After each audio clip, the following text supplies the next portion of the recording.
And we are live. What up, everybody? Let's go. Christy Maga. You there, sis?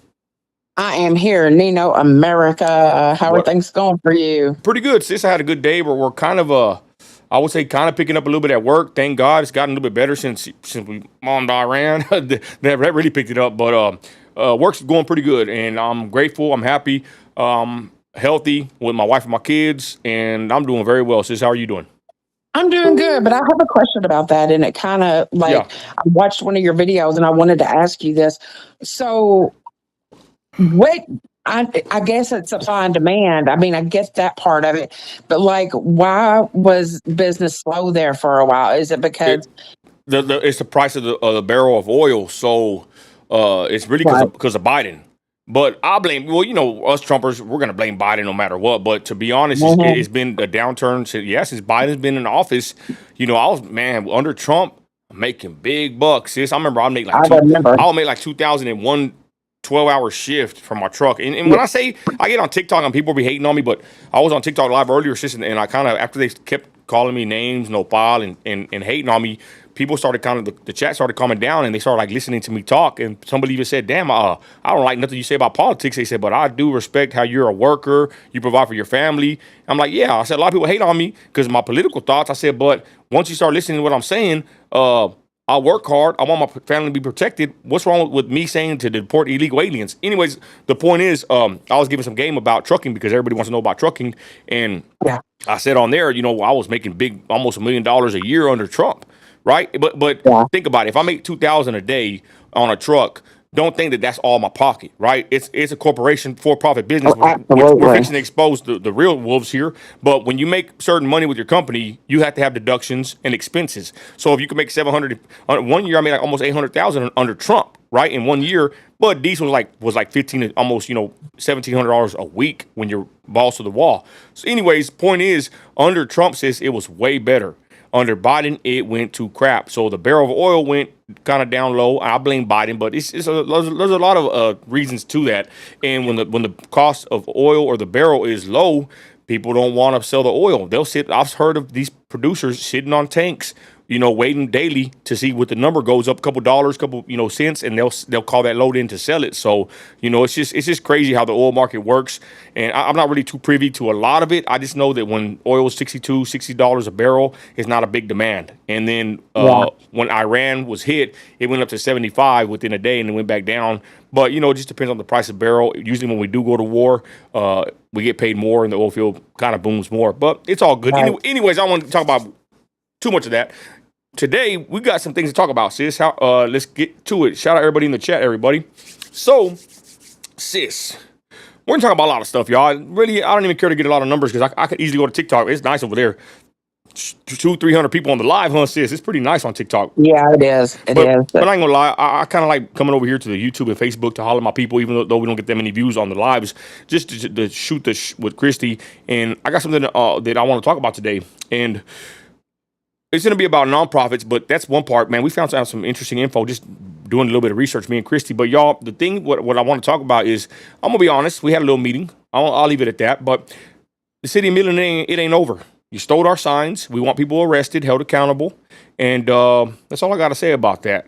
And I got to say this, though. I think that people need to realize that it was the employees for the city of Midland or the county of Midland, whichever it was, the city that stole those signs. It was actual city workers that did. It's not like just one of us jumped out of a truck and took down a sign. They actually worked for the city and removed those signs. Okay, correct. And it was two of them.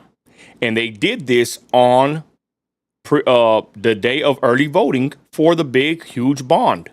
While they were on the payroll or on the clock, right? Caught on camera. Yep. On duty. The city manager, Tommy Gonzalez, bankrupted El Paso. We got him here. Makes $350,000 a year. We pay him that. Sis, I told my wife, I said, damn, how much is that a month? About $30,000 a month for a Monday through Friday job, weekends off, city manager? You shouldn't be working in any city making over, I would say maybe 100,000. But damn, this dude's making 350,000. He bankrupted El Paso. They laugh at us now in El Paso, sis, because I'm connected to people over there that exposed him, and they tell me, man, y'all got our trash. Tommy Gonzalez they got rid of him out there. He's here now, and now he's our freaking problem.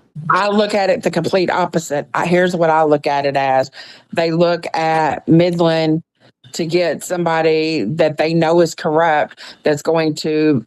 Are you going to want to hire, with everything that we know about Midland, are you going to want to hire a straight shooter, somebody like Dan Corrales, who was for the people? Or do you want somebody that has the history of being negative and getting, bankrupt in El Paso and all of that? Of course they want him there.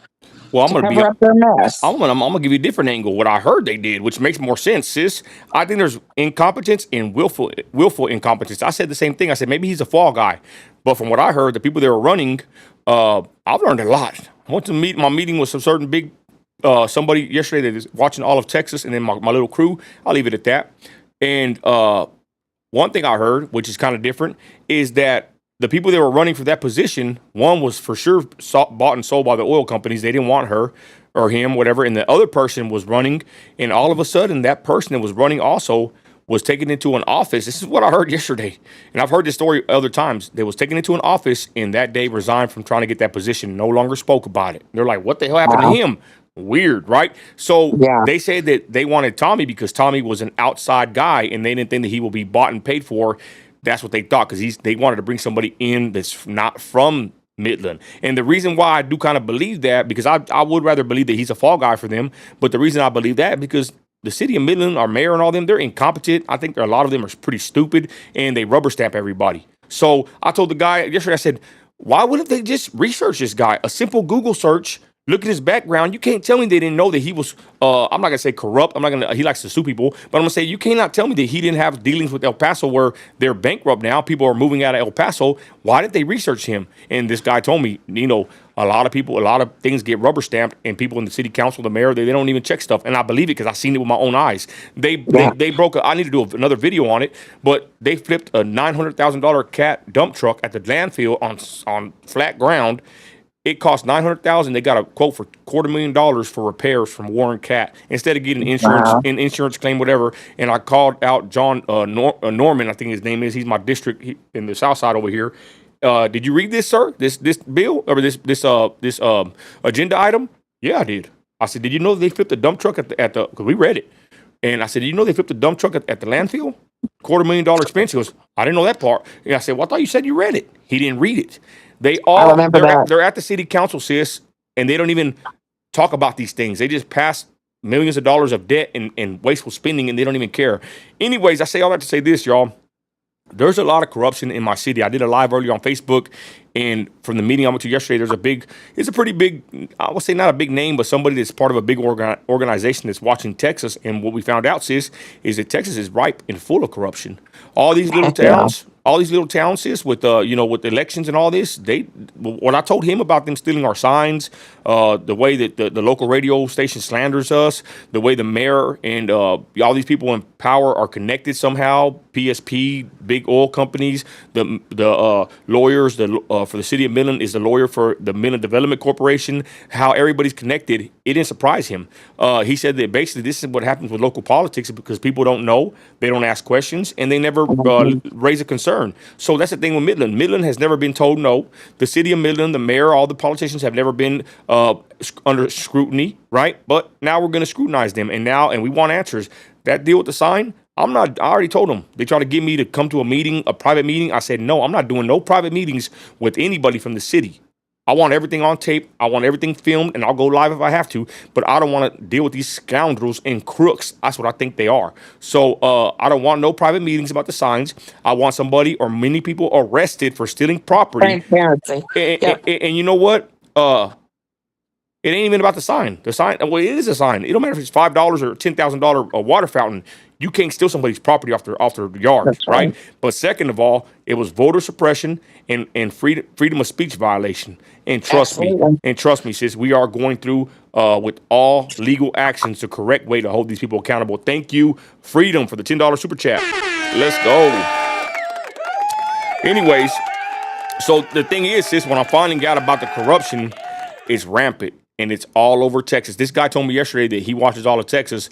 They had an election in a small city. They had the room locked and you had to call to come in there and vote because that's how they wanted they were suppressing voters. One city or county had the sheriff driving through neighborhoods taking signs, and he was in a different Wow. jurisdiction.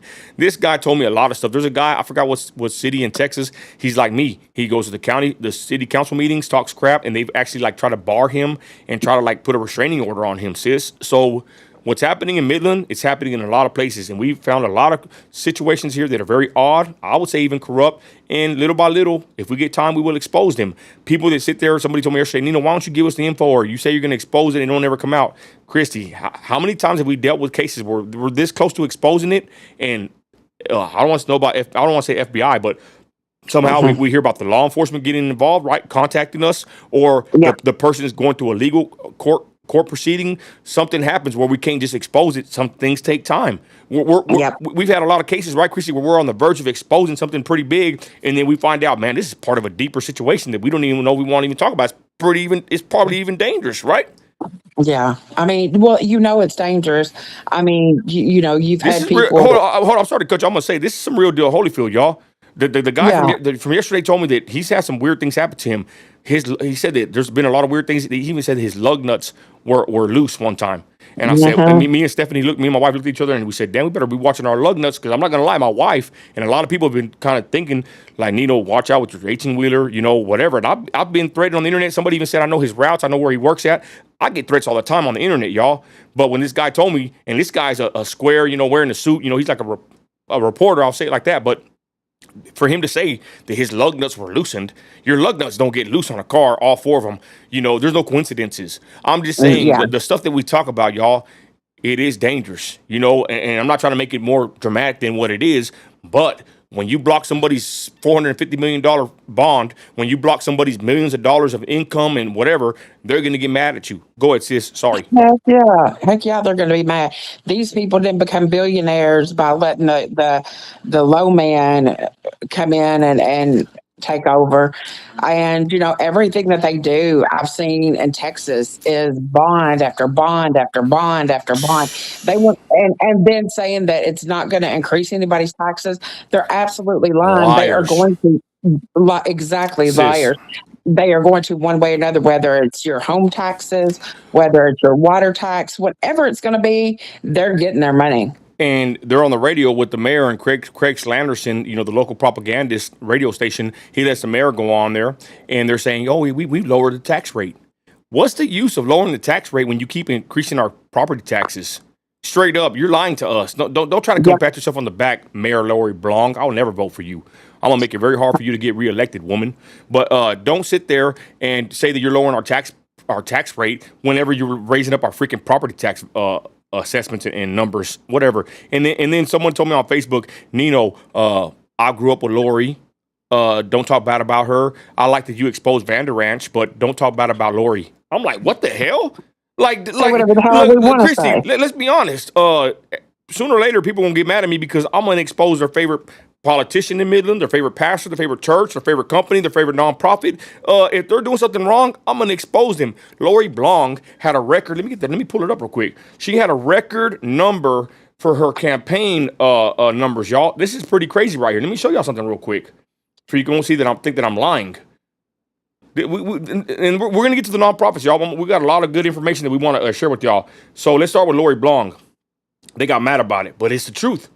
Lori Blanc right here. Blanc sets spending record by Midland Mario, I don't know how to say it, candidates, right? So this woman, y'all, this was reported, and I put a little spin on it. Oh, well. It says Lori Blanc's record-breaking fundraising milestone. 2022, she raised $307,000. So she got $300,000 for her campaign to become the mayor, and she makes $75 a month for that position. So you tell me, why would you want to spend or raise that much money for a local position that pays $75 a month? Why, Christy? I mean, we could speculate at this point, but everybody knows this right here kind of seems very odd. And Yeah. then I was talking about Stonegate and how I heard that Stonegate was the most evil, corrupt church in Midland. People got mad about it, but trust me, if I say something, there's a reason. And I even told that person that was telling me why did I talk about Stonegate. I said they're lucky I gave them grace and mercy and I gave them a head start. they're lucky that I even said that because maybe they'll see me talking about them and maybe they might catch the point or catch the drift. Anyways, Stonegate's pastor was our mayor, and what did he do?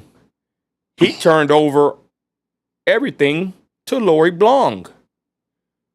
They're all connected, y'all. But anyways, Lori Blong, $300,000 investment to get her elected. Oil companies donated to her, and she makes $75 a month, and that's facts. That's not lies. Here's another one, Christy. Sarah Harris. Sarah Harris is the executive director of the Midland Development Corporation. Christy, I don't know if you can pull up her salary there, please. Sarah Harris. I want to say it's almost $200,000. But the Midland Development Corporation, I talked to the guy yesterday at the meeting. He told me that any development corporation in the city is usually like a slush fund / it breeds grounds for corruption. We'll talk about that in a minute. Anyways, the Midland Development Corporation, which the lawyer for the MDC is also the lawyer for the city of Midland. I asked him that on record, on video. It went viral, and he admitted it. He said it's in the bylaws. So I guess you can make you a nonprofit, which the MDC is a nonprofit, and you can write the bylaws, and you can be the attorney for the city and the attorney for the MDC. What the hell? Anyways, Sarah Harris, what's her numbers? Yeah. I'm not finding her numbers. Okay, well, they're out there. I know they're at, I want to say they're 150,000 a year. Anyways, Sarah Harris is the executive director of the MDC. What they do, and they always say that they got voted in. Well, we're going to try to dissolve it. If we can get enough votes, we're going to dissolve it. The MDC, any development corporation in any city, what they do is they take a percentage of every dollar in the city and they use it. And I think one year was 14 million. Give that money back to the people. But I digress. They use this money and they say they set up connections to bring businesses here. They do all kinds of deals and give away tax incentives to, I think, Costco. There's all kinds of weird dealings with the MDC, y'all. I'm going to be completely honest. The thing is, there's so much we can't always get everything. Back to my point at hand. Sarah Harris is the executive director for the Midland Development Corporation, and Ryan Latham is a big wig at Diamondback. Yep. Christy, they're married. I know. Okay, so hold on. So they're married, and if they don't get any more order, hold on, I'm messing up over here. Where is the conflict of interest in this shit? I'm trying to tell you, sis. Okay, hold on. Man, I'm messing up my dang picture over here. What the hell did I do? My bad, man. I'm messing up over here. I thought I was all slick. Hold on. Why did it? I know why. My idiot self. I clicked on my view. Hold on. Let me finish, y'all. Let me land this plane, baby. Okay, so Sarah Harris is married to Ryan Latham. And check this out. This guy right here has a crazy story. I posted it on my Facebook page. Check it out. Long story short, when he got out of college, this guy, Ryan Latham, Clayton Williams, a big oil man, he's no longer here. He got Ryan Latham to live in a FEMA trailer. This is crazy. In Fort Stockton on 200 acres.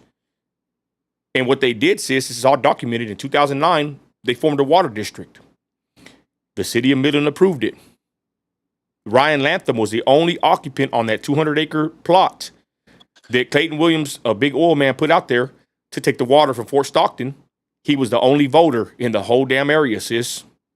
Oh, wow. Okay, and again, it might be legal, but it sure did raise a lot of eyebrows that something is kind of weird there, okay? So they get the water from Fort Stockton, and they're still doing the deal right now. They're going to pipe it in from over there. They're taking the water from Pecos area to bring it to Midland, which, to be honest, you're putting a hole in the ground. You're taking water from everybody. We're going to run out of water sooner or later. That's a whole nother video. Anyway, so this is a crazy story that got reported on in 2009, and it's pretty shady. Ryan Latham, and he didn't even know what he was doing, supposedly. He said he got out of college. They told him to live in this FEMA trailer and vote for this agenda item, and he did. One person voted. They got the water. Point is, Ryan Latham, I think he's still the head of that water division. I might be mistaken. He's married to Sarah Harris. They don't have share the same last name. I said it before. That's odd to me. And I'm gonna be honest. Some people say that's a white person thing. Sis, if I'm married to my wife, she took my last name. Okay. I don't know how people get married and they don't take their last names. I think that's kind of odd. Is it because she don't want to be associated with this guy professionally? Why don't they have the same last names? Well, let's be honest. He works for Diamondback, big wig over there, and she works for the Midland Development Corporation. Diamondback pays good. I'm looking at their stuff right now. Yeah. Look, and Christy, look up the PSP real quick. We're fixing to go into the nonprofits. Y'all wait till y'all find out what we know about the nonprofits. Big old shams. Anyways, so there's Sarah Harris. Last council meeting, I called them out and I told the city of Midland, this is a conflict of interest. I said, this don't look right. For this woman in this position of power, married to this man at Diamondback, they don't even have to share the same last name. This dude was with some deal with Clayton Williams taking the water from Fort Stockton. They're all connected. That's what somebody told me. Nino, they're all connected. The lawyers, the pastors, the churches, the corporations, the nonprofits, the council members, the city members, everybody, they're all connected in some weird way. Okay? So let's continue real quick. I'm going to continue down this line. Let's check it out. So I posted this next one. I was on a rant yesterday, y'all. This is Tommy Gonzalez. This man makes $350,000 a year. They've actually wrote many articles. There's like a website dedicated to this guy from El Paso. They claim he bankrupted El Paso, and then we got him. I have the article here from Stuart Doreen when he was a good reporter at MRT. Now he kisses this guy's rear end, but he used to be a good reporter, I would say, somewhat. But he wrote an article stating how Tommy Gonzalez makes $350,000 a year, and it's public record. This is our city manager. Imagine getting paid $15,000 every 2 weeks, y'all. $30,000 a month for a Monday through Friday job, no weekends. Okay, and Lori Blanc doesn't like to be asked questions whenever a resident like you walks in the room. And I wish that you had that video just to show of the way that he looked at you whenever you walked in the room. No, that was the city attorney. This is that's the Tom. city He was attorney. sitting next to him. Hey, look what this guy said. Hey, shout out Rich and Christ. What's up, Texas Patriot 254? That's the homie. That's Aram. Okay, Missy asks, is PBRPC the equivalent agency in Odessa as MDC? Christy, I don't know if you can check that out. I think it might be Permian Basin PBRPC. I don't know, but the MDC in Midland, any development corporation in any city is no good. So there's a city manager. Okay, let's continue. There's the signs. We're not going to let go. They stole our signs, y'all. We're pissed off, and we're going to keep. We want answers. Here's my buddy talking to the mayor. Needing to leave is a perfect example of that. This should be the first item on the agenda or near the beginning so that you can hear from the public before we have any conversations about what happens so right here, in this chamber. It's our voice that you... We went to the council meeting. This is the infamous video where Lori Blanc left the meeting early, and here's this concerned citizen telling her that's not right. She announced at the very beginning of the meeting, had us sit for 3 hours. There's another trick they do.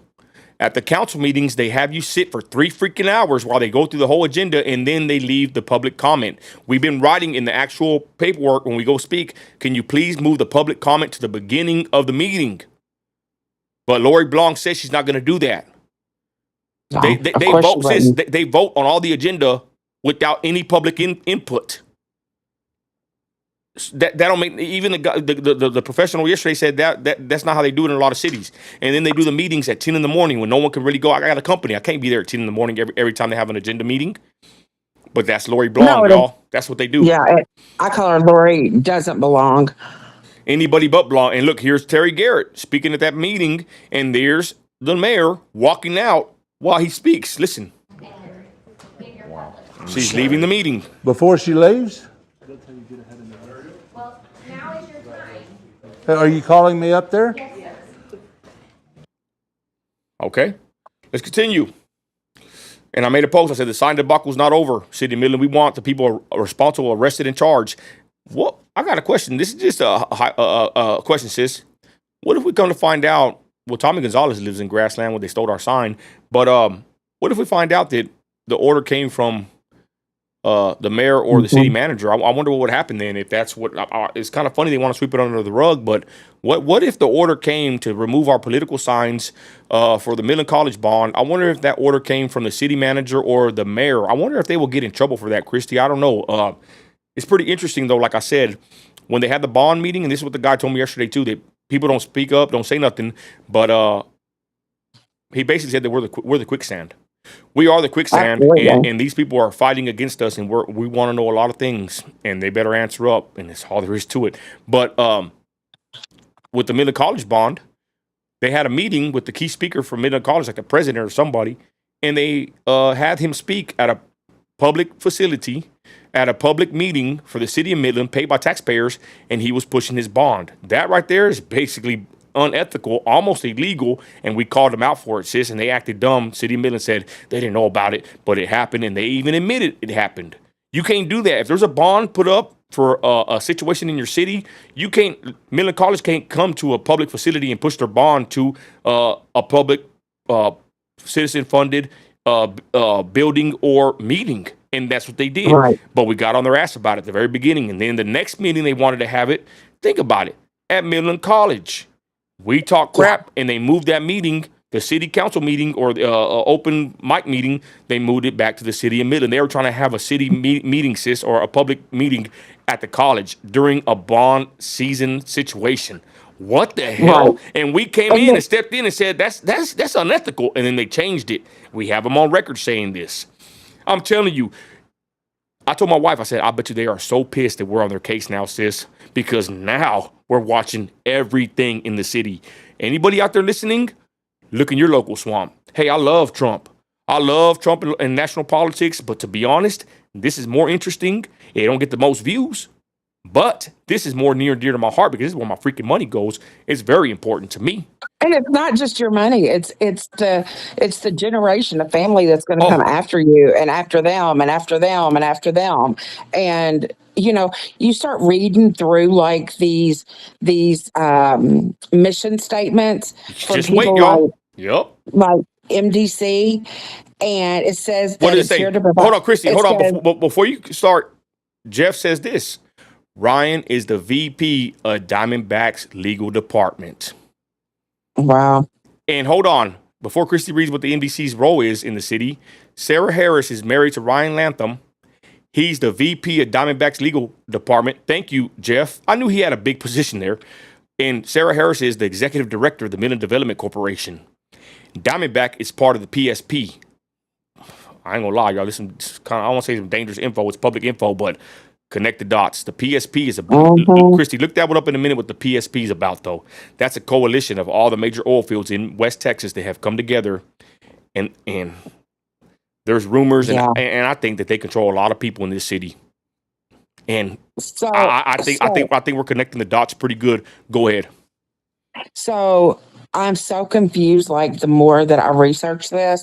So it says that the Midland Development Corporation is here to provide assistance to businesses who operate in Midland or are considering moving to our area. The focus of our organization is on creating opportunities for businesses and families located within Midland. We do through we are a resource that can help you to identify opportunities, find a new home for your business, and locate available financial incentives. What kind of, well, you don't even Sis. have enough money that you can't raise a bond to cross the street, and they're going to help people with financial incentives. Where's that money coming from? Sis, and they're saying that they help businesses. Her husband is a local VP of the whatever the hell legal department for one of the biggest, if not the biggest, oil companies in Midland.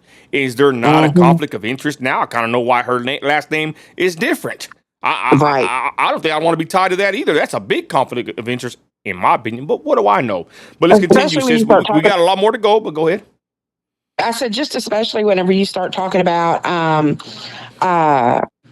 money, whenever you talk about money and all that, and if you just look, people can look. I'm not going to read all this myself, but if you just look at the PBRPC and what they do. I'm getting in the chat over here. Go ahead, sis. I'm sorry. I'm in the chat now. If you just look at the Permian Basinal Regional Planning, that PBRPC. Okay, who are they? So what they do is the Permian Basin Regional Planning Commission supports 17 counties.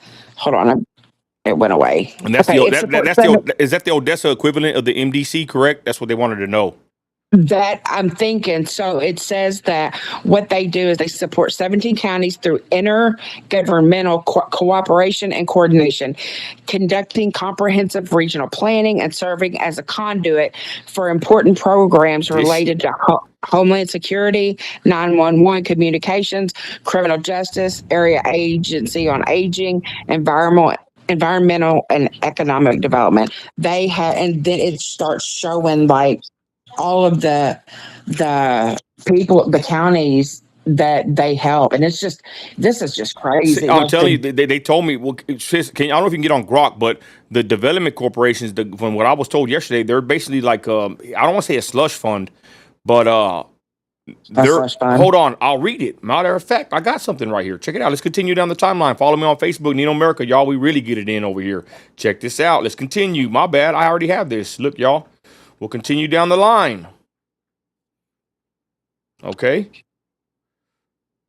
Where is that? Okay, it was down here. My bad, y'all. Last night I was on a tear. Last night, sis. I was talking some ish last night. I know. I heard all You about woke it. up to it, right? Okay, and we got a lot more, Yep. y'all. Just wait till we talk about the nonprofits. Nonprofits I've heard, and I know they're the biggest scams of them all. Okay, right here. My bad. This is the Texas scorecard. Amazing, amazing people. Commentary. Midland Development Corporation is breeding ground for corruption. This was written in 2019. I don't know where this woman's at. This lady disappeared. She ran for position in Midland. She's no longer, I don't ever really see her. Okay, so it says economic development corporations that put millions of taxpayer dollars in the hands of unelected, unaccountable bureaucrats are set up for failure and waste. This woman was connected and she knows a lot, y'all. Her name is Kimberly Crisp, and she was part of the swamp. She was running for position. I don't never see her no more. And I posted this time to dissolve the MDC has gotten worse since this was written in 2019. She exposes it. I don't want to read too much about it, but if you get a chance, you can. What is something good here? She's basically saying she got threatened. She said, my statement was that the MDC is a potential breeding ground for corruption and cronyism, not that it is corrupt or engaging in cronyism. I believe economic development corporations that put millions of taxpayer dollars in the hands of unelected, unaccountable bureaucrats are set up for failure and waste. I agree. These organizations lend themselves to financing pet projects and personal agendas. She said this. Wow. They come with excessive overhead costs that take more taxpayer dollars away from solving problems. There is not enough oversight and transparency. She's right. The MDC funds projects taxpayers would never sign off on. Okay, I can't even read this from far back. My bad, y'all. I'm on screen way over here. Let me look at it. I don't want to really get out. I'll read it over here. Okay, it says the MDC fund. There is not enough oversight and transparency. The MDC funds projects taxpayers. The MDC funds projects taxpayers would never sign off on. That's right. We wouldn't even vote for this crap. While the city asked for more money for a road bond. By putting that money back in the hands of the city, I agree, elected officials will have to answer to their constituents about how they are spending it. The budget will be available online, bringing more accountability and transparency. Let's see here. What else did she say? From the beginning, I've been outspoken about my intentions to eliminate the Midland Development Corporation and return the $13+ million in sales tax revenue. Remember, I said they take that from our dollars they are receiving annually to the city. On my website, I said it's a petri dish for corruption and cronyism. Those 9 words would alter the course of my campaign. I think she got basically threatened. Read the report yourselves. But what I want to take from this is she's right.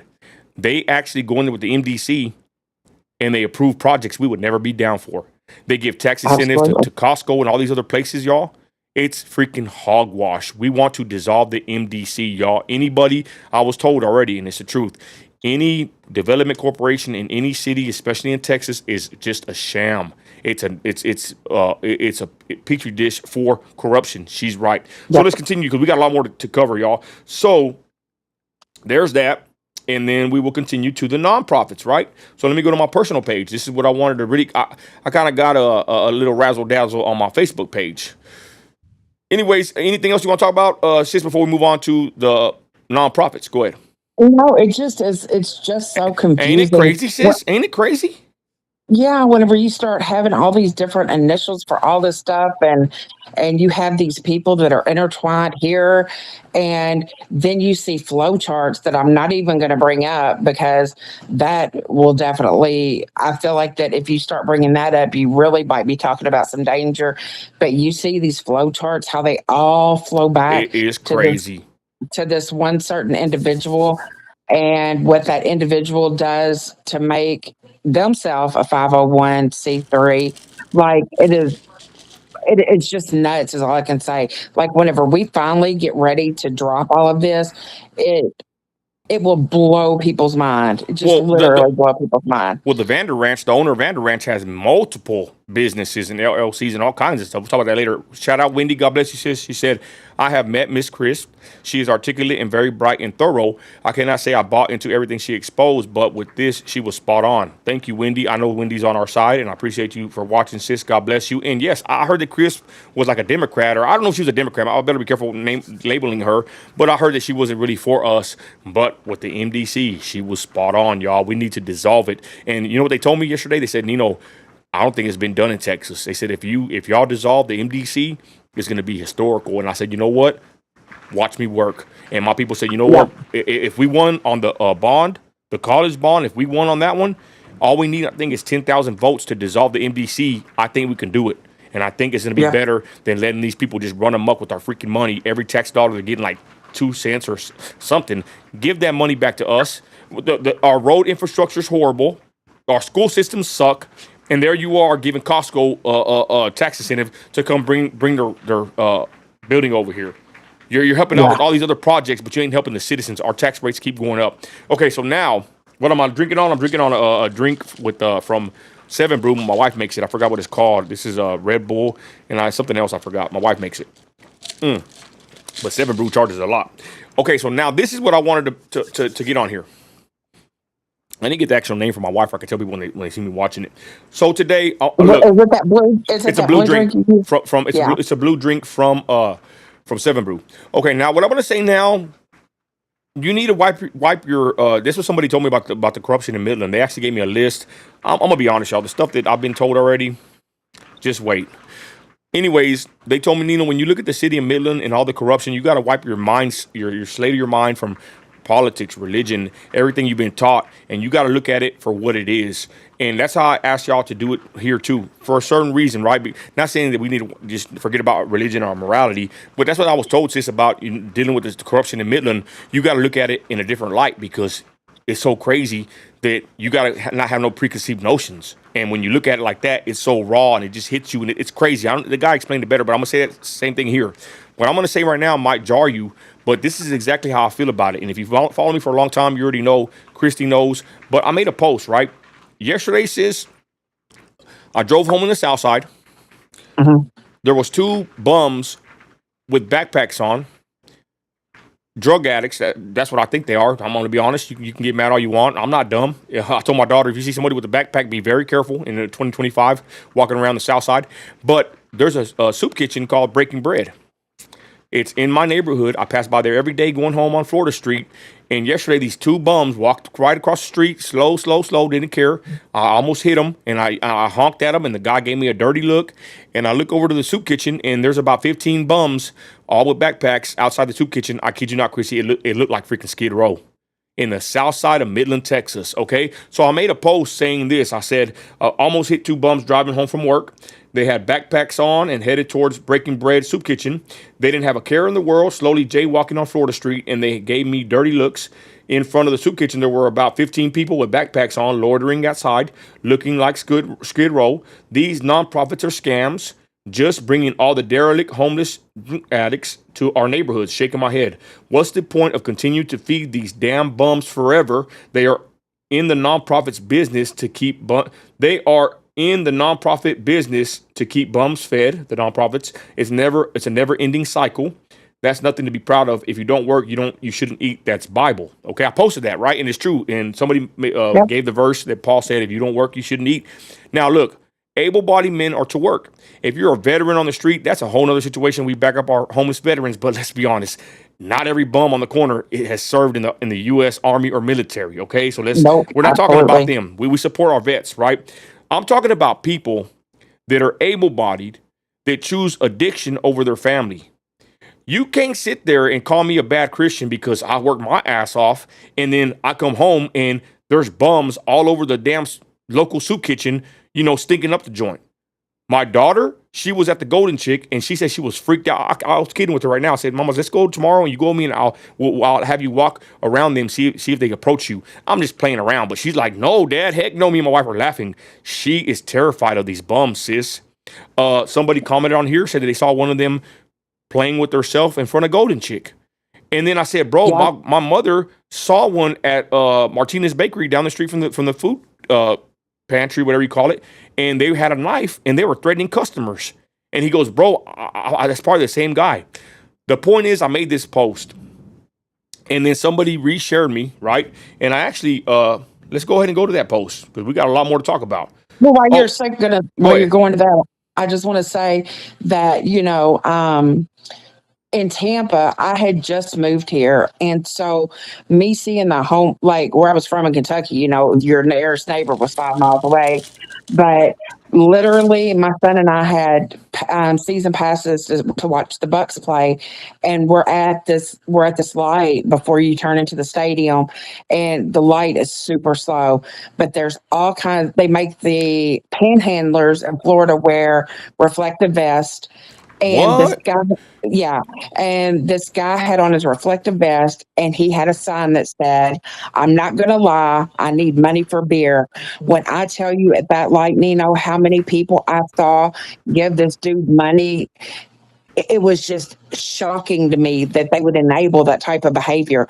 I was like, Scooter looked at me and he was like, Mom, what's going on? And I said, buddy, I don't know.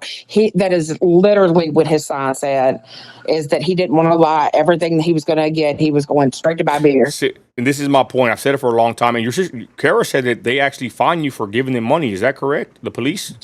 So whenever we did not know that until before we had moved to Florida. Kara had a timeshare in Fort Lauderdale. The timeshare happened to coincide with Pride Month, so she gave it up. That was the 1 week per year that she had it, and she didn't want it anymore. But to feed or give any money to any homeless person, it is a crime in Florida.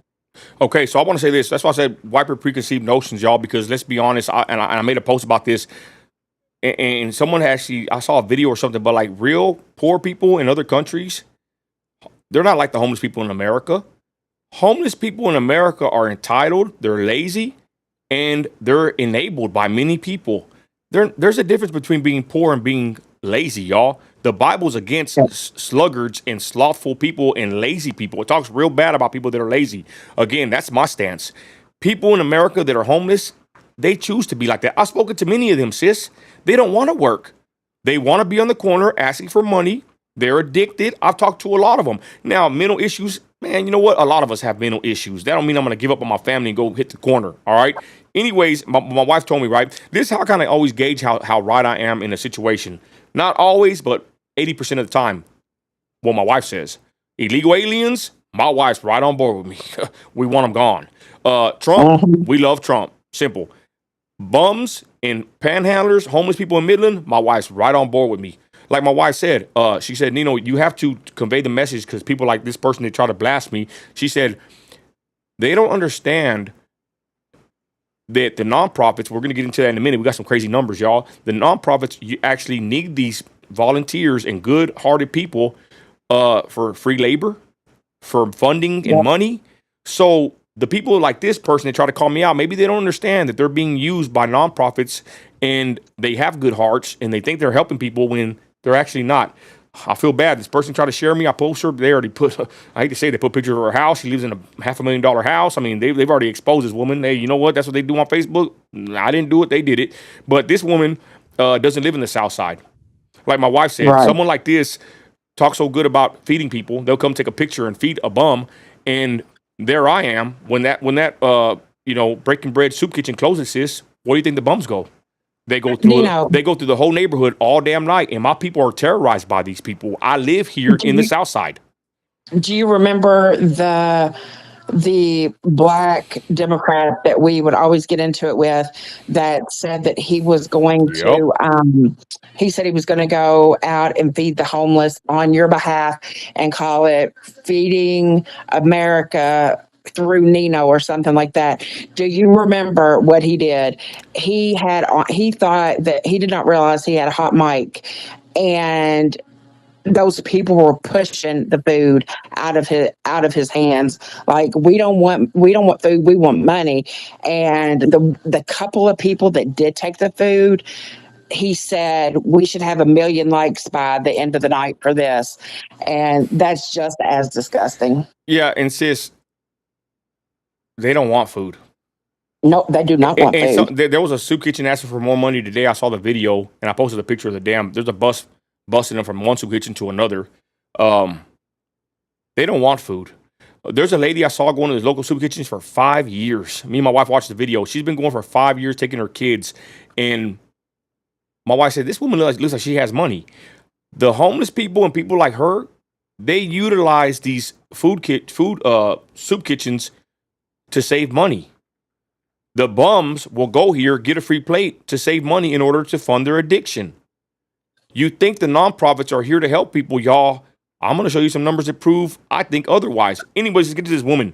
This woman posted on my page. I give her props for trying to, I guess, go against me. That's her free speech. But she said, I just want to share this verse he quoted. If you don't work, you shouldn't eat, which comes from 2 Thessalonians 3:10, which a woman trying to usurp authority over another man preaching the Bible, that's a whole other problem. I digress. And was directed at Christians in the early church who were able but unwilling to work, not people who are struggling with homelessness, addiction, or mental illness. Again, these bums choose to live like this, and they give up and abandon their families. I'm not going to support it. I digress. She says, throughout the Bible, we're actually commanded over and over to care for the poor, feed the hungry. Again, y'all, the poor and lazy, there's two different people. And avoid judging people based on appearances. Proverbs 14, she gives verses. Even Jesus himself spent time with people others rejected.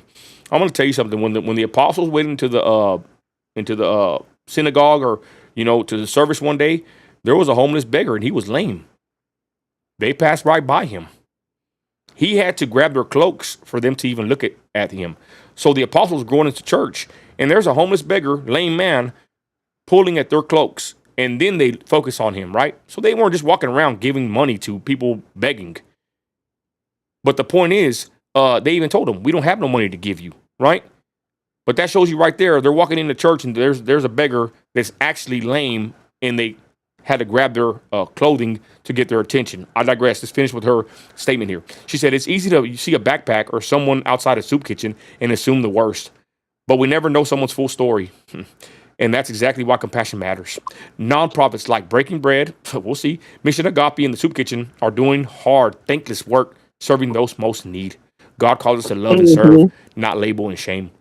I'm going to tell you right now, if I see somebody walking in Southside Midland, Texas with a backpack, I am going to judge.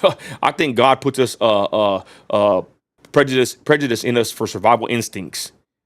Ma'am, if you see somebody with a backpack, I'm going to tell you right now, you see somebody with a backpack, let's see you love them. Let's see you go hug them, and let's see hopefully they don't pull a knife out on you. I know these people because I live in my neighborhood amongst them. While you cross the tracks back to your $500,000 house, I'm stuck in the neighborhood with these people. That's what my sister said. Straight up. My daughter don't want to be around them. They're pulling out knives and weapons. They got Midland, Florida Street looking like Skid Row. And you go back to your nice house, right? And I'm stuck with these freaking people. And like my wife said, at night, they go through the whole neighborhood. My family over there off of Mineola Street says, damn, we ain't seen so many freaking bums walking around the whole neighborhood, even in front of my house. Sis, they're just walking around at midnight. My wife goes gets water. They're walking around like zombies. And you want me to have compassion. You know what? I would rather put my family first. You're not going to shame me for putting my family first. And again, I just want to tell y'all, it sounds good. The photo op, the compassion, all that sounds good. But in the real world, dealing with these people that are dangerous, that are addicted, do not approach these people in Midland, Texas, in the South Side. I'm going to tell you right now, do not approach any homeless person or any person with a backpack walking around Southside Midland, Texas, regardless of what Molly Zarati says. You want to go hug them and give them compassion, do it at your own risk. I would recommend you don't do that. And then she says that they're thankless jobs for the nonprofits. Let's find out how true that is real quick. So let's continue. Mission Agape. She said Mission Agape. Mission Agape makes $1.18 million a year. Their expenses are $700,000, so they're pocketing about $300,000 to $400,000. Many board members, the other ones I looked them up, they're related. They're on the same board. They get salaries. That's how the nonprofits are set up, y'all. So Mission Agape, I said, I wonder if they took the money away, would they still be thankless? This is not thankless. This is for profit enterprise here. It's a nonprofit for profit business, okay? And I want to read something about nonprofits that I believe they're scams. They really are. But sis, your thoughts, and if you want to talk about Osteen in a minute, but before you talk about Osteen, I'm going to say this. I do give props to Osteen because at least I think people are getting saved by him, by his preaching. I know people don't like him. I'm not going to be that harsh on him because the Bible even says, even if they are doing it for, filthy lucre's sake, as long as Christ is preached, that's what matters. So I do give Osteen a tad bit of grace and mercy because I would like someone, I think it's good for people to get saved, even though he's makes a lot of money. But Christy, give us the numbers on Osteen's church because I'm going to be honest, this is pretty crazy. Go ahead with his nonprofit 501c3 entity.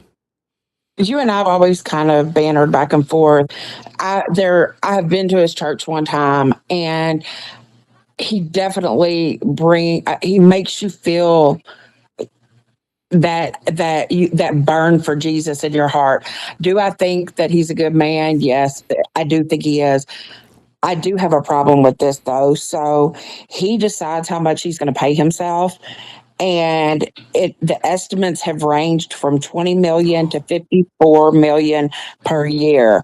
The last thing that was reported on his salary was $54 million annually from Lakewood Church profits. But that's just 50. Hold on, sis. When you told me that earlier, 54 million a year, I said, you know what? If someone makes money, cool, $1 million. But damn, $54 million from being a pastor. Let's be honest, y'all. That's a lot of freaking money. And I don't like to shame the wealthy or the rich. I'm a capitalist. But let's be honest, y'all. $50 million to be a pastor. That's kind of a crazy number. I'm going to be honest. I'm not trying to bash Osteen, but that's a nonprofit. Hey, I want to shout this out, though. Look what Wendy said. I had to put together, sis, any info, send it to me, Wendy. She said, I put together not too long ago that, Midland has the largest number of nonprofits, I think, in the United States, and maybe it's per capita. Anyway, it's set up to money launder. I'm telling you, this is what I'm trying to tell you, y'all. These nonprofits are basically money laundering / scams. I'm going to read something in a minute, but it's basically saying that the tax loopholes and the incentives they get, people like me with the for-profit business, we would dream of having these loopholes. So for that woman to say that the Mission Agape and the Soup Kitchen, all these places are do thankless jobs, my rear end, they're getting paid $1 million plus a year. It's not, take the money out. If they lost money and they were doing it at a deficit, I wonder how much longer they would feed the homeless.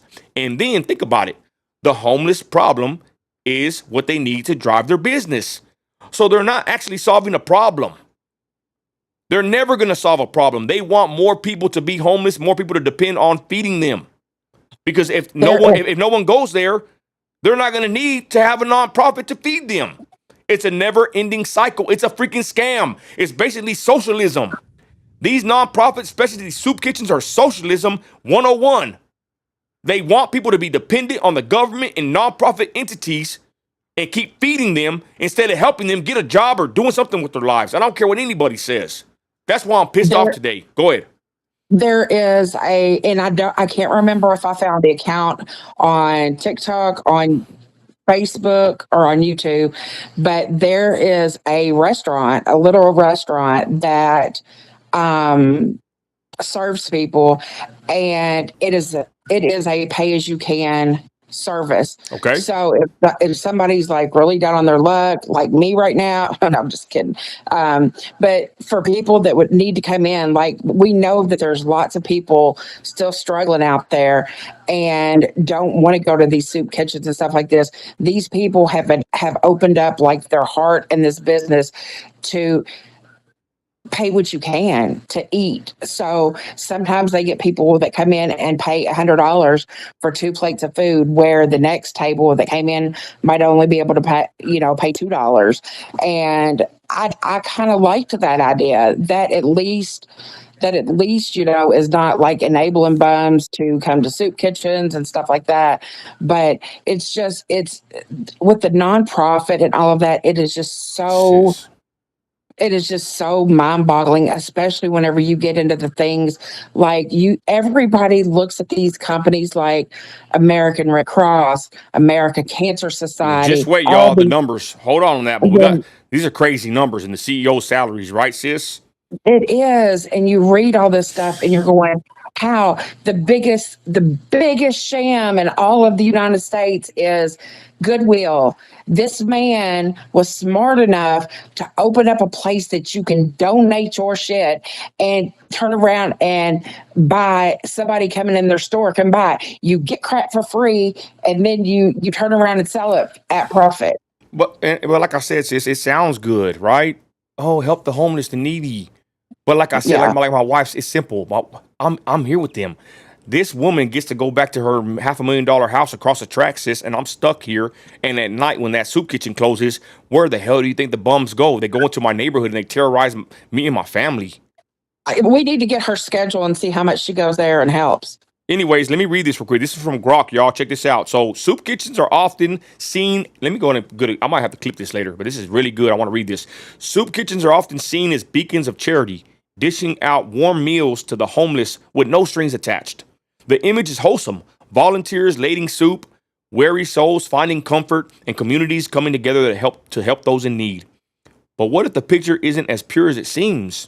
Behind the steaming pots and heartfelt mission statements, soup kitchens and the nonprofits that often run them may be reaping benefits that have less to do with altruism, I don't know what that word is, and more to do with self-preservation. Let's pull back the curtain. Blase, blase. Nonprofits, including those running soup kitchens, operate in a world driven by funding, optics, and influence. While their tax-exempt status and mission-driven branding suggests selfishness, the reality is that many nonprofits are businesses in disguise. I've been saying that. Nonprofit for profit. Businesses that thrive on the perpetuation of the problems they claim to solve. They need these problems. They need these homeless people to go there. They're not trying to help them. They're just trying to enable them and keep them in the cycle. Soup kitchens, as a flagship activity of many charitable organizations, offer a perfect case study in how helping the homeless can serve the interest of the nonprofit itself. Someone says there are some nonprofits they trust. I agree, probably 1%. Those that are very small and don't make really any profit. Yeah. Soup kitchens don't run on goodwill alone. They need money. Grants, donations, and government subsidies keep the lights on, and nothing tugs at donors' heartstrings or purse strings like the image of a hungry person being fed. That's why they're all over the news, right? Homelessness is a visible, emotionally charged issue that nonprofits can leverage to secure funding. By showcasing their work at soup kitchens, through carefully curated photos, heartwarming stories, or viral social media posts, nonprofits can attract a steady stream of donations. The homeless become not just beneficiaries, but unwitting marketing tools. Their suffering transformed into a compelling pitch for the next big grant or fundraising gala. According to the National Center for Charitable Statistics, U.S. nonprofits raised over $471 billion in private contributions in 2022. Organizations addressing poverty and homelessness often compete for slices of this pie, and soup kitchens provide a tangible feel-good activity to showcase in annual reports. The more meals served, the more impact a nonprofit can claim, which translate directly into more money, funding. It's a cycle where the existence of homelessness isn't just a problem to solve, it's a resource to exploit. I got a little more, but I got to read it, sis. Running a soup kitchen isn't about feeding people. It's about being seen feeding people. Nonprofits gain significant PR capital by positioning themselves as pillars of the community. Local politicians, corporate sponsors, and media outlets love to align with these efforts, I'm telling you. Offering photo ops and endorsements that amplify the organization's influence. A soup kitchen might draw city council members, or CEOs looking to burnish their own reputations, creating a symbiotic relationship where the nonprofit gains legitimacy and access to power. They become powerful because there's someone in the community these people go to, these leaders. The visibility can translate into political leverage. Nonprofits often lobby for policies or funding that benefit their operations, using their work with the homeless as evidence of their moral authority. Yet, how often do these organizations push for systematic changes? They might actually reduce homelessness by extension their own relevance, right? They wouldn't want to do that. It's going to mess up their whole money scheme. The incentive is Yep. to maintain the status quo where soup kitchens remain necessary and nonprofits remain indispensable. Soup kitchens rely heavily on volunteers who provide free labor under the guise of community service. Yep. You do Yep. community service there. While this seems noble, it's a financial boon for nonprofits. By minimizing paid staff, organizations keep overhead costs low, allowing more of their budget to be allocated to salaries for top executives or other non-charitable expenses. In 2020, Charity Navigator reported that some nonprofit CEOs in the human service sector earn salaries exceeding $500,000 annually, even as their Yep. organizations claim to prioritize the needy. Additionally, nonprofits benefit from tax exemptions and deductions that for-profit businesses can only dream of. Donations of food, supplies, or money to soup kitchens often come with tax write-off for donors, which encourages more giving. Meanwhile, the nonprofit itself enjoys tax-exempt status, meaning it can amass significant resources without the fiscal oversight faced by taxable entities. Case in point, Mission Agape, they got $1.37 million in assets. The soup kitchen becomes a conduit for these financial perks, with the homeless serving as the visible justification. I'm almost done, y'all. Sorry. Perhaps the most troubling aspect of soup kitchens is how they can advertently or deliberately perpetrate the very problems they address. By providing meals, nonprofits offer a band-aid solution that does little to tackle the root cause of homelessness. This isn't to say soup kitchens don't provide immediate relief. They do. But the reliance on temporary aid can create a dependency cycle where the homeless return day after day, terrorize the neighborhood, and the nonprofit's role as a savior remains unchallenged. No one's going to challenge them. You're going to say I'm mean because I'm calling them out. Hogwash. I don't care. Some critics argue that nonprofits have little incentive to solve homelessness outright. If the problem disappeared, so would the need for soup kitchens and the funding, clout, and purpose they provide. This dynamic is evident in the way many organizations focus on service delivery, meals, shelters, rather than advocacy for structural change. They don't want to fix the problem, y'all. They want to keep the Band-Aid big and long and bloody. A 2019 study, blah, blah, blah. A system where nonprofits thrive by keeping the homeless in a state of managed need. I'm done right here, so hold on. To be fair, not every soup kitchen or nonprofit is cynical enterprise. Many volunteers and staff are genuinely committed to helping others. I said that. And for some homeless individuals, a hot meal is a lifeline. The immediate relief provided by soup kitchens can't be dismissed outright. However, good intentions don't erase the structural incentives that can turn charity into a self-serving industry. Even the most well-meaning organizations must navigate a system where funding, optics, and sustainability often take precedence over transformative change. Soup kitchens and the nonprofits behind them deserve a closer look. While they provide undeniable short-term benefits, their operations raise questions about who truly profits from charity. Are these organizations feeding the homeless out of pure compassion, or are they feeding a system that thrives on perpetrating need? The answer likely lies in the gray area where good deeds coexist with self-interest. As a society, we should demand more from nonprofits instead of settling for photo-friendly soup kitchens. We should push for accountability, transparency, and focus on solutions that address homelessness at its roots. Until then, every bowl of soup served might come with a side of skepticism, because charity, like any business, has its own bottom line. Christy, give me the numbers of the CEOs. Okay, so I just want everybody to think about watching television and you see the ad for St. Jude come on Man, and it that's a shows. good. I ain't gonna lie, that one hits me. Says St. Jude, but talk about St. Jude. So, and it shows the kids that, that have gone bald from their cancer. And the one thing I can say positive about St. Jude is if parents or insurance cannot pay, they are never made to pay. So that is one good thing about St. Jude, is that if your child ends up with cancer or something like that and you can't afford it, they're not on insurance or whatever, you will never be billed a dime. But with that being said, so the current CEO of St. Jude earns a base salary of 1.3 million, but with bonuses, gets paid about 1.55 million annually. Yeah. So another one that I thought of, was think of watching TV again, and all of a sudden you hear the music, and you know what's Right? coming. You It's know what's coming. coming next.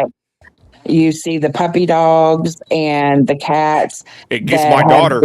Hold on, sis. My daughter would be calling that number when she was real little, trying to donate money. But go ahead, sis. yeah. I It's mean, I powerful. remember It's powerful. no, and and I'm older than you, and I remember sitting and begging my dad, like, "Daddy, please, Yep. please, please donate." And what'd he And say? What would he do? I think he don't like. Of course, I was so young, I didn't Who know what he knows? had Okay. really All right. done. Go ahead. But Sorry. I think that he gave like a one-time donation of like $50 or something. But anyway,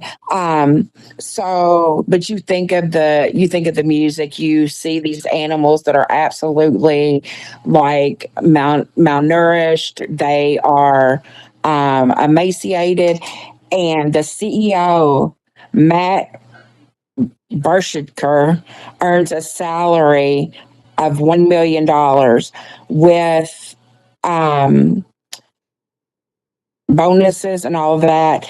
It ends up being God. $1,203,000 a for year. for the ASPCA, correct? Yep, it's the ASPCA, and and even ones like Sis, that hold people. on. Before you move on, what does the SPCA do? I mean, I've never seen them in my neighborhood. I'll see an emancipated dog outside that the damn Mexican neighbors over there let I out remember don't that. ever freaking take care of. We got a big animal problem here in the South Side, but I don't ever see what the SPCA does. I'm not saying they don't do nothing, but that's a lot of damn money. Continue. Sorry.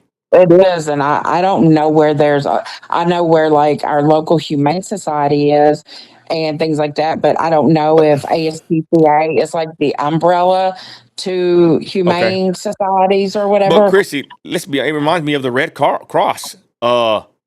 I don't know if Yeah, that's I was just I don't know gonna if that's a bring it. nonprofit, but did they help you when you needed them, sis? No, absolutely not. Absolutely not. The Red Cross did not. The American Cancer Society, um, who promises, like all these things to cancer patients and all of that. Um, Earns $1,520,000 a year, and people just need to do research on these places, because I tell you, the number one thing that every nonprofit wants is a grant writer.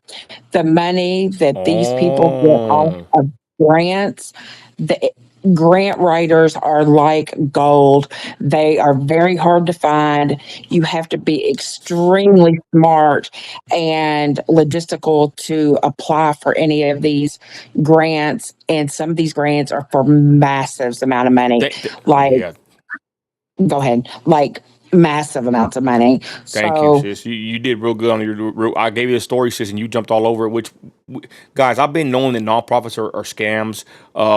Grant writers, you're right, sis. They love them because you can get money and grants from the government, but you got to know how to write the grants and you got to know how to do it all. I'm telling you, y'all, it's all a scam. I think everybody's playing at this point, y'all. I mean, yeah. it's horrible. And then we didn't even touch on the churches, y'all. The churches are 501c3 entities. They're in bed with the government, another nonprofit, for-profit business. I mean, we'll probably do churches on the next one. Someone talked about Joel Osteen, how they found millions in his walls. I forgot about that. And shout out Bone said, but remember, all these CEOs, they're only telling you what they report. What about all the unreported money that's what's up, making more than a Mhm. million? He's right, because just like Joel Osteen had millions in the walls, right? I'm pretty sure that wasn't reported to the IRS. The point is, y'all, And go just ahead. the benefits, the benefits, that Well, go along with that. well, They like I usually have a read, like, company car, go ahead. a company credit card, to use to eat their lunches. The benefits they get outside of their salary. I mean, a lot of them even get housing salary. So, there's so much, and we did not even get into the big medical ones that pay their CEOs. They're nonprofits, and they pay their CEOs anywhere between 10 to $13 million a year. But listen to this: one of the biggest nonprofit, not for profit, um, people out there is the PGA Tour Oh, golf. Christy, hold golf on, y'all. guy. This is crazy. I asked Christy. Yeah, I said, Christy, is the NFL or NBA are they nonprofits? Hey, there ain't no such they. thing as a dumb question. Christy looked it up and she found out quite interesting info about sports entities. Go ahead, sis. Let me see if I can. Let me get to it real quick. Hold on. Keep talking So while I get so to the it. PGA golf entity, it's a nonprofit. Is that what you're saying? Yes, and he earns $14 million a year as the as the CEO for the PGA Tour, and it says that they get that money from ticket sales, from sponsorships, from all this other stuff. $14 million a year for golf? Are you kidding me? Like Did, did, crazy. did you pull that info about the NHL? Yeah, I'm getting it right now. Hold on one second. Okay, see, I don't. that's what I'm telling her. The whole point is, y'all, this stuff right here.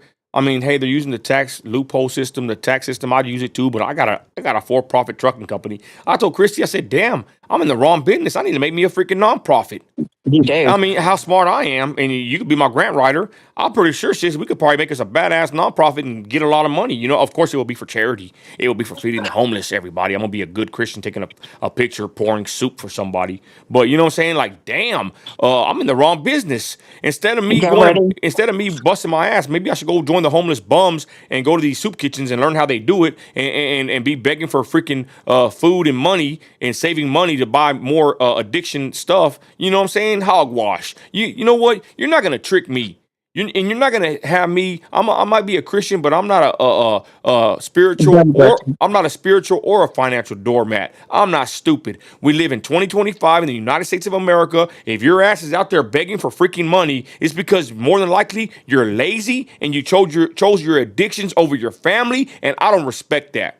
So don't give me that crap trying to shame me, this other Christian woman, high and mighty, $500,000 house, which you can have whatever you want, but you come to my neighborhood and you come do some community service in my neighborhood and you leave to your $1 million house and then you want to shame me because I live here with these people. You're not going to freaking shame me because I'm here. While you're gone, I'm here in my neighborhood watching these freaking zombies walk by my damn house. And you say, don't judge nobody with the backpack. My ass, I'm gonna judge them. And I tell my daughter, don't ever get around somebody that with a backpack on, walking around the freaking city. I don't know about you, Christy, but if a grown-ass man is walking around in the freaking sun in West Texas in the South Side with a freaking backpack and dirty-ass clothes, that's a red flag to me. I don't want my kids to be around a Same person here. like that. The hell? Same here in Florida. And But Christy, here we hold on. We can tell when we see if they're a freaking derelict, if they're a freaking bum, they're walking around with the panhandling or with the damn pushing a car. I saw one pushing a cart in front of Florida, crossing the damn street with the backpack and a cart. Oh, yeah. but don't judge them. Hell no. You want your kids to be around them? Hell no, I don't. I'm gonna judge. Again, God gave us eyes for a reason. Now, am I gonna sit here and say, oh, this guy's going to hell? I don't know about that, but I'm not gonna allow my kids, and my daughter don't even want to be around them. They're walking around the south side of Midland, terrorizing. They're in front of Texas. I made a post in front of Texaco. This dude was just looking at me. I'm like, I got creeped out getting gas, and I'm a grown ass man, sis. Yeah. Imagine how a little girl or a kid would feel with that freaking bum outside of Texaco looking at a kid the way he was looking at a grown man. He was looking at me. I Yeah. was like, what the hell? I made a post. I'm tired of Yeah. it already. You're not gonna freaking shame me for seeing a problem in my freaking neighborhood. And I even called the police department. I said, y'all need to come monitor this area. They said, yes, sir, we know it's a hot spot. I said, well, you need to come pay attention because these people are just walking in the street. It looks like freaking Skid Row. They got knives or cussing at people. What do you want them to do? Hurt somebody and then you're Not going to come out only here? they're trying to gratify themselves in front of people too. It's disgusting. I mean, it's absolutely disgusting. And I misspoke. It is not the whole state of Florida. It is certain counties, and it is Broward County and Fort Lauderdale, where it's illegal to give any homeless money or food. Sis, Um, but I heard the police say you never, in Midland Police Department, they said don't ever give a homeless person money or food. Do yeah, not do it's true. that. Yep. Yep. But so here we go. Let's really go on and get our blood pressure high while we're at it. So where the soup kitchens and all of that run under 501c3s, which is a non-taxable Entity, type of corporation. Yeah. entity. Yeah. Several major sports organizations operate as nonprofits. Some notable examples include the PGA Tour, the National Football League, the National Hockey League, and Ladies Professional Golf Association, all which have central offices registered as 501c6. Oh, sorry, I was wrong. All of which have central offices registered as 501c6 tax exempt organizations. Additionally, the NCAA is a nonprofit that regulates collegiate athletics. You have got to be flipping kidding me. The You have NFL. the NFL, the NHL, the Pro Golf Association, the National Football League, the National Hockey League, and the Ladies Professional Golf Association, and the NCAA. It is tax exempt. You tell me that these people are going to watch these people play basketball, drinking beer, eating hot dogs in the stand, nachos, popcorn, whatever, and they are paying these players sometimes hundreds of millions of dollars, and they are tax exempt. What the hell? Well, let's be honest. Is you did say the tax exemption is a little bit different than a regular 501c3, but still, the NFL is a nonprofit. You know what I said about the NFL? The It NFL, says it's tax exempt, but I The know, but 501c6 says it's tax exempt. this is freaking crazy. But back to the NFL, what I wanted to say about them, they're not really like a sports league or whatever. They're basically entertainment. They're like wrestling. The Yep. NFL is really not like official sports anything. They're like an entertainment company, right, or nonprofit, I guess. But the point is, Yep. that's why I always said I think the games are rigged.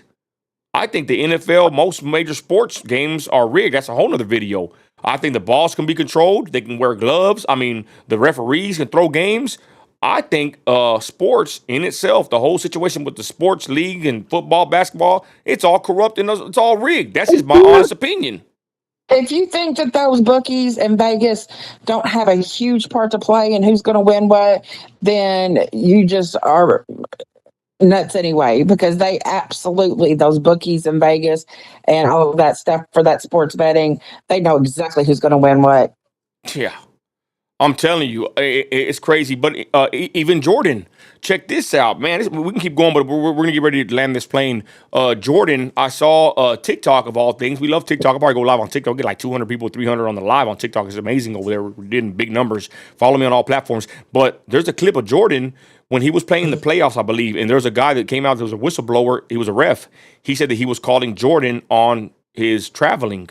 Now, traveling is when you get the ball and you take more than 2 steps, I believe, and without dribbling, and it's a foul. He was calling Jordan on the traveling. Jordan would do a certain spin move. I wish I had the clip, I would play it, but he was doing a spin move where he's traveling, and he called the traveling on Jordan, and he got in trouble. They told him, hey, we want the playoffs to be entertaining. Quit calling that traveling on Jordan.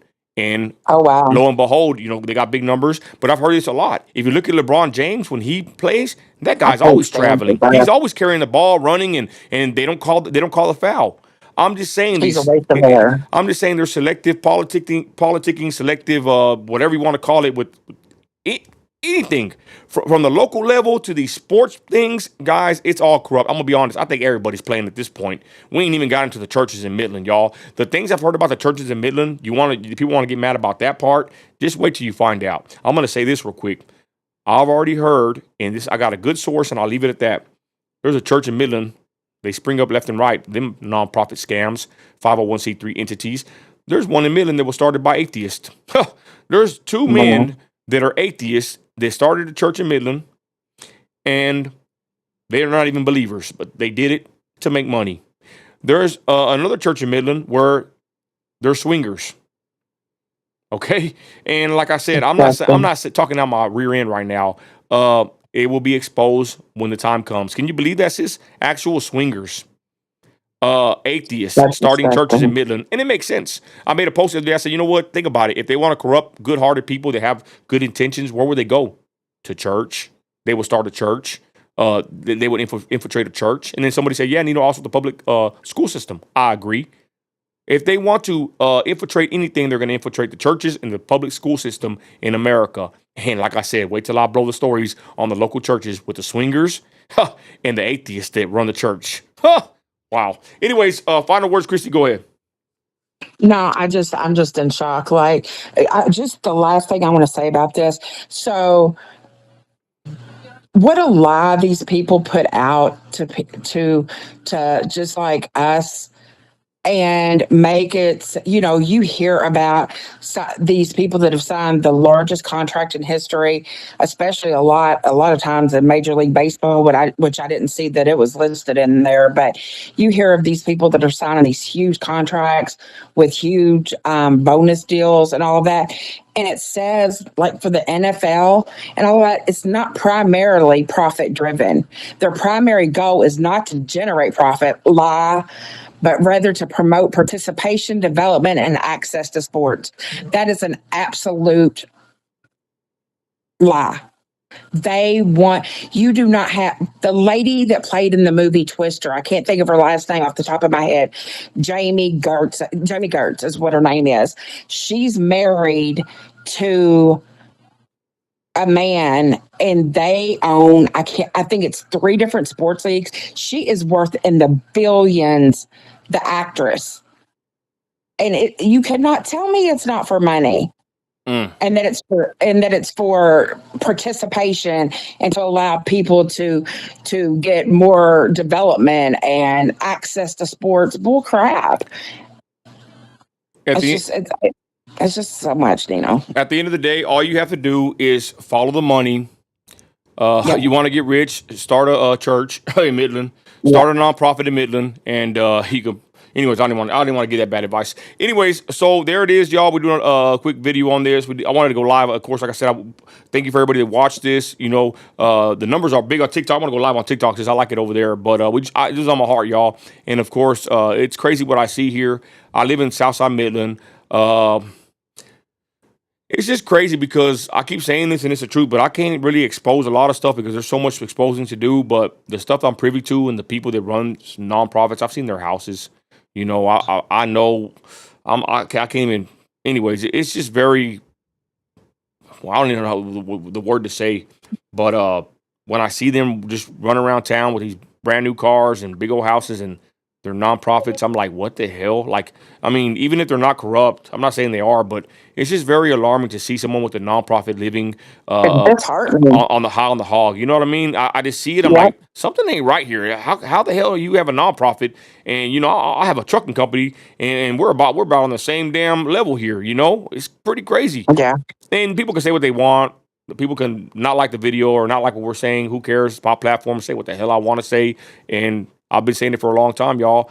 Do your own research. Nonprofits are basically for-profit, nonprofit businesses. They all have a bottom line.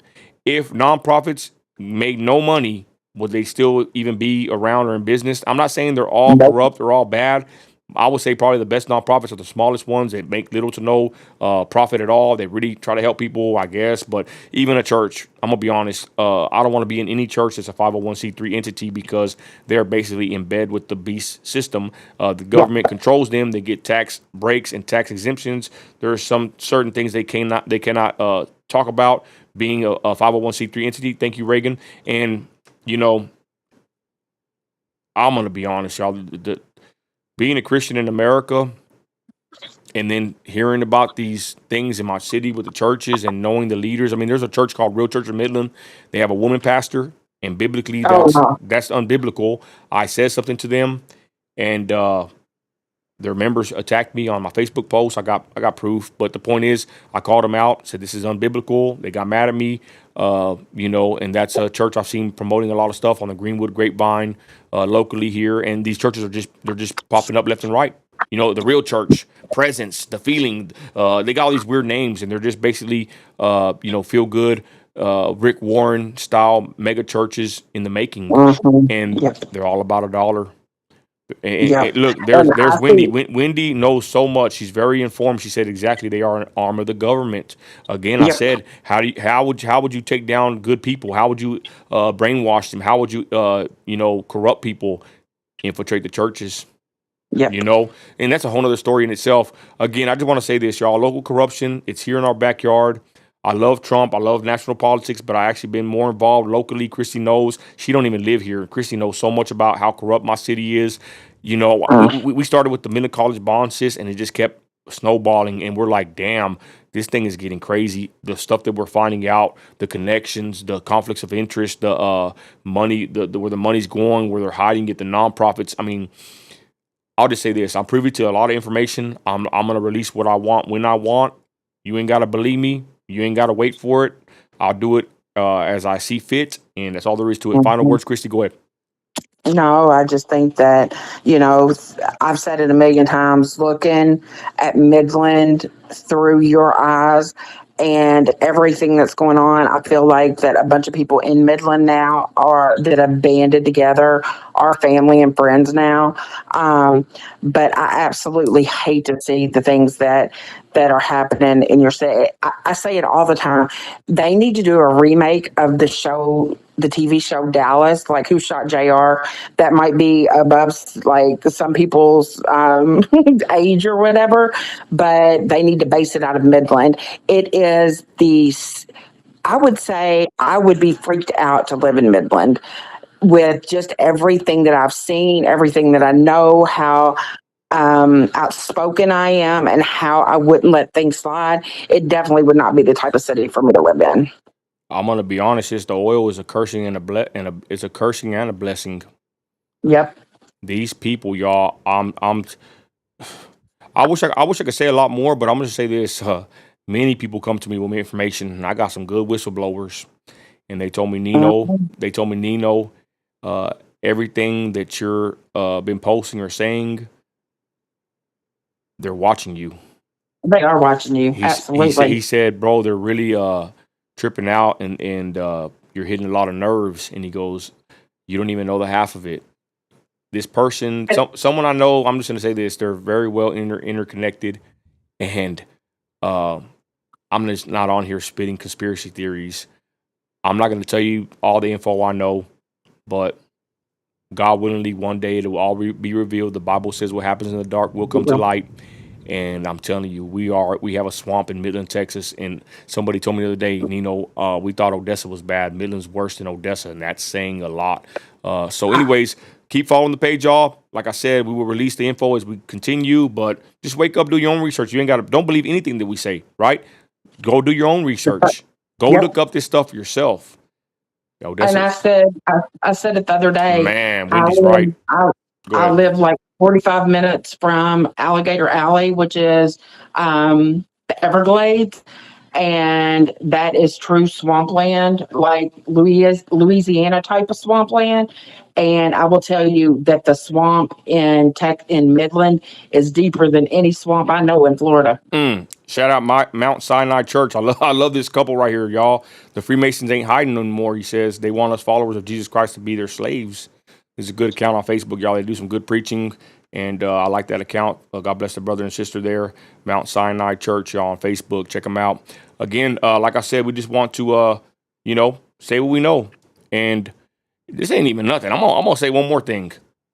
I've been researching other things besides this. Since we like to do all kinds of content. Uh, Hmm. you ever heard of the Dog Man?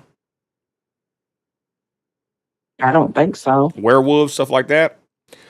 Oh, Um, well, werewolf. Yeah, yeah. from I've done a little bit of research. This probably to end the show here, but I'm gonna do some videos on it. I've done some research, been hearing a lot of podcasts, and this stuff right here is real spiritual. It's like a supernatural. It's even like demonic, I would say, and um, that's a whole other story, a whole other video. But been doing a lot of research about that, sightings, testimonies, and even like vampires, right?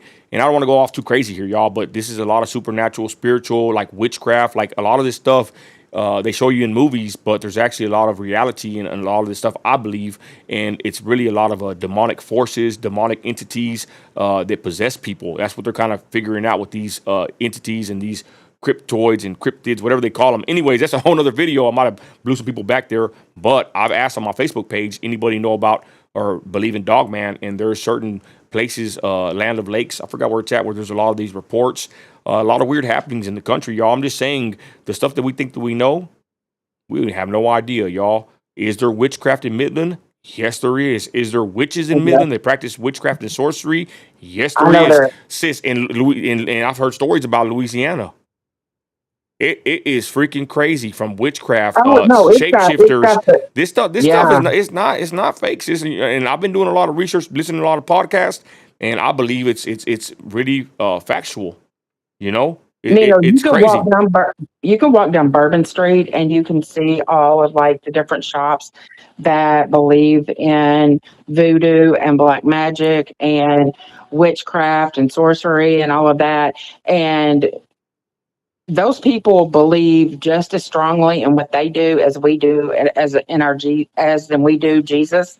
And they're not playing about their witchcraft and their sorcery and all of that. These people are serious about that in New Orleans, and it's to see it in person, like it's something else. I'm telling you, It's crazy. sis. And I'm telling you, it's funny. I got it in the live, but I know I'm talking about some weird things about werewolves and even vampires. But I even heard they got covens. How do you say covens and whatnot? It's kind of like the Twilight, sis. They actually have sects of people Yeah, and leaders and some all people, that.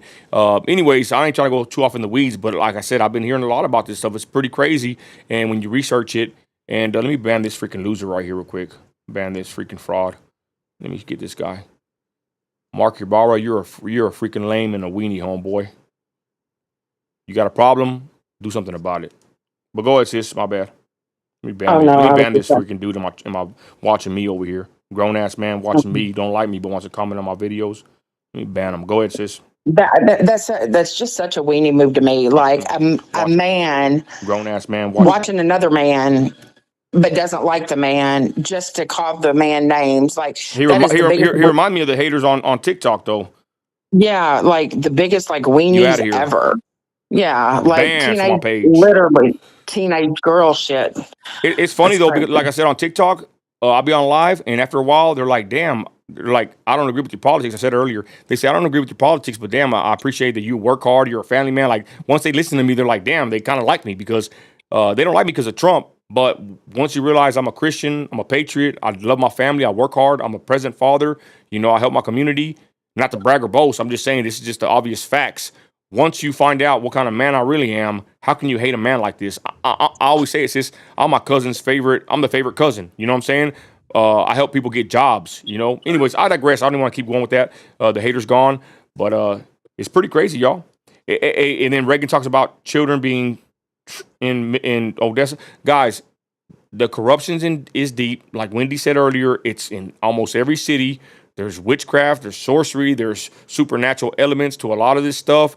People have the love of money. Remember, money's not the root of all evil. It's the love of money, right? We need money to survive. We need to work to make money. But when you love it and you idolize money, that's a problem. With that, y'all, we got to get out of here. Christ is Lord. Thank you, Christy. We went longer than we should have, but that's what I wanted to do. I want to get on here and talk to you, sis. I appreciate you, and I'm going to go in the live right now. Thank you, Christy. Thank you, chat. Thank you, Wendy. Thank you, everybody that joined on here. I appreciate y'all. God bless y'all. In the name of Jesus, Christ is Lord. Have a blessed night, y'all. Wow.